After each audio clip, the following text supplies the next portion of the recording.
Good evening. It is great to have you with us here as we near the end of another week together. And we begin tonight with the president and the vice president just moments ago on the horrific shootings in Atlanta. They came before the cameras during their visit to Atlanta, meeting with Asian American leaders, community leaders in the wake of the shootings that killed 8 people. 6 of the victims were of Asian descent. The president calling the meetings heart-wrenching. President Biden saying whatever the motivation, too many Asian Americans wake up in the morning in this country worrying that they have been verbally attacked and killed. And he addressed what he called the skyrocketing spike in cases, a year of living in fear, he said. All of this comes as ABC News obtains new surveillance tonight, appearing to show the gunman getting in and out of his car at the first shooting location outside Atlanta. And this image appears to show suspect Robert Aaron Long in a social media video from 2018 that has since been removed by the Crabapple Baptist Church. That church confirming he was a member and condemning the shooting tonight.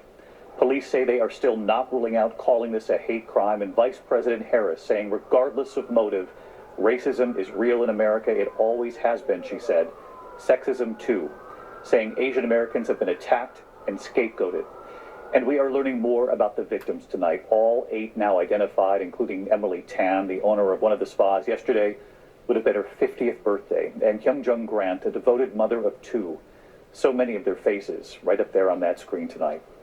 President Biden urging Congress to take up the COVID-19 Hate Crimes Act, saying words have consequences, that this should be called the coronavirus. Full stop, he said. ABC Steve Osunsami leading us off tonight in Atlanta.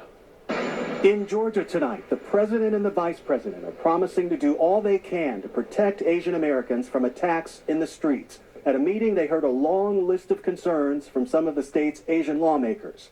Hate can have no safe harbor in America. It must stop.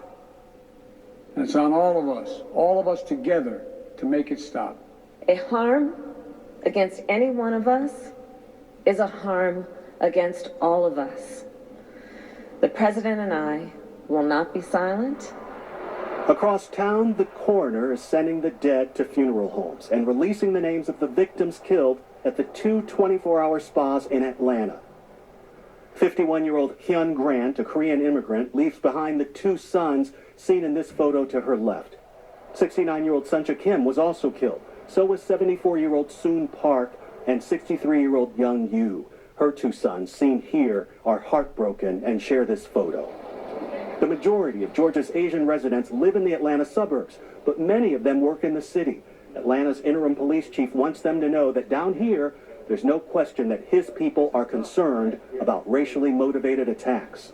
We're now working to have a greater outreach to ensure them that we are here for them as well. There's a lot of mistrust, you know. Yeah, it is a lot of mistrust. It's very understandable, especially during these times. But it is incumbent upon us to make sure that we strengthen those relationships and to reestablish that level of trust. In the Atlanta suburbs, there's new surveillance video from the scene of the first of the murders at Young's Asian massage parlor. Investigators here say that this is 21-year-old Robert Aaron Long, seen going in and out of the business where he's accused of murdering 4 people. Of the 8 he's now charged with killing Tuesday evening, all but 2 of them were Asian. One of those 2 was Paul Michaels, an Army veteran who was a handyman at the business. The local sheriff, who's gotten an earful of complaints over the way his office has handled the case, showed up at a vigil outside and offered his condolences. We are committed to providing a safe community and getting a solid conviction on this. You have my promise. The sheriff's office has Long in custody. Their investigators agree with police in the city that Long had a sex addiction and was targeting the spas where he was a regular.